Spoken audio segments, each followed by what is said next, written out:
नमस्कार दोस्तों, स्वागत है आप सभी का मेरे YouTube चैनल और मेरे स्टडी ब्लॉग में।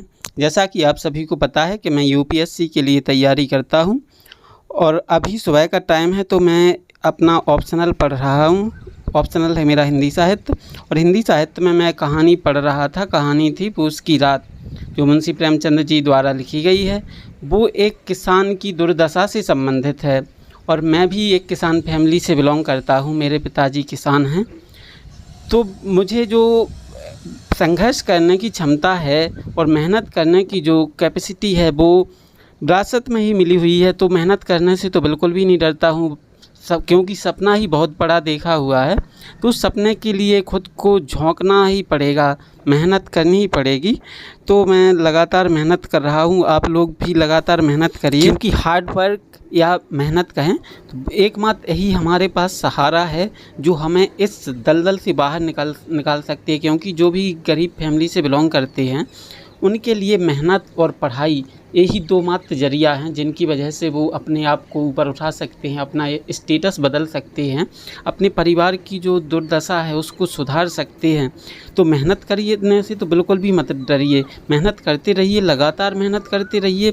सफलता एक ना एक दिन ज़रूर मिलेगी। और मेरा सुबह का शेड्यूल कंप्लीट हो जाता है तो नहाने और खाना खाने के बाद मैं हो गया हूँ कोचिंग के लिए तैयार डेली की तरह। और कोचिंग जाऊंगा 10:30 बजे से 1:30 पौने 2 बजे तक कोचिंग क्लास रहेगी और फिर इसके बाद मैं जाऊंगा लाइब्रेरी। और अब मैंने कल आया हूं अपनी कोचिंग के लिए। कोचिंग लगभग 2 बजे तक चलेगी आज।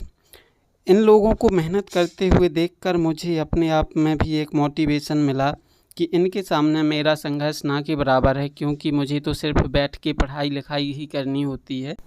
पर ये तो पूरा दिन लगातार धूप में पसीना बहाते रहते हैं, तब कहीं जाकर शाम को इनको कुछ पैसे मिलते हैं जिनसे इनका घर का गुजारा चलता होगा। अगर दोस्तों आप लोगों को भी पढ़ने का मौका मिला है तो प्लीज़ इसे गंवाना मत, क्योंकि बहुत कम लोग होते हैं जिनको पढ़ने का मौका मिलता है। गरीब घर के बच्चों को तो विरासत में सिर्फ और सिर्फ मेहनत ही मिलती है। तो मेहनत करने से तो मत डरो यार, फालतू की चीज़ों में समय मत बर्बाद करो, क्योंकि अंत में उसमें कुछ भी नहीं मिलेगा, आप खुद भी पछताएंगे। और मैं अब घूमते घामते पहुंच गया हूं अपनी कोचिंग। बचपन से एक ही चीज़ सीखी है कि सपना तो बड़ा ही देखना है और उसको पूरा भी करना है, क्योंकि हारने के लिए तो अपने पास वैसे भी कुछ नहीं है, पर जीतने के लिए तो पूरा का पूरा जहां पड़ा है ना। तो सपने बड़े देखो। और अब मैं कोचिंग से निकल आया हूँ लाइब्रेरी के लिए। लाइब्रेरी आ गया हूँ और यहाँ पर लगभग अभी मैं 3 घंटे समथिंग पढ़ाई करूँगा। और जैसे ही पढ़ाई कंप्लीट हो जाएगी तो फिर मैं इसके बाद डेली की तरह जाऊँगा रूम। और पढ़ाई कंप्लीट होने के बाद अब मैं निकल आया हूँ रूम के लिए।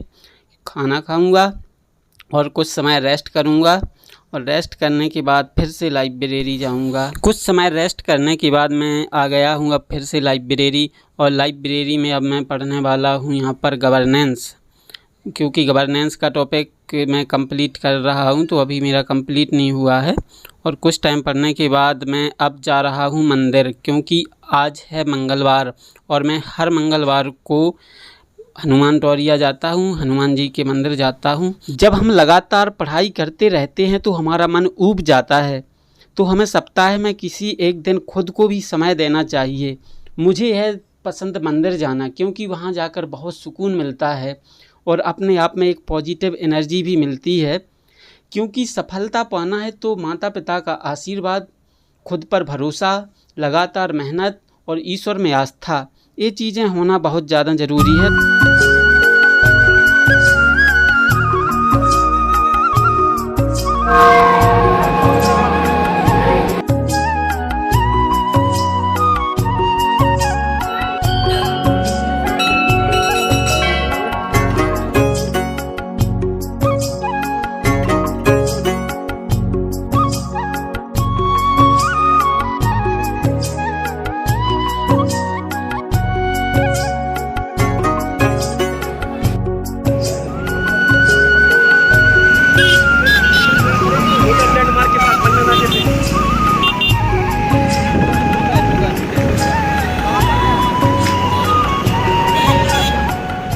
तो ये ब्लॉग यहीं पर होता है complete. Like, comment, share and subscribe जरूर करें। Thank you.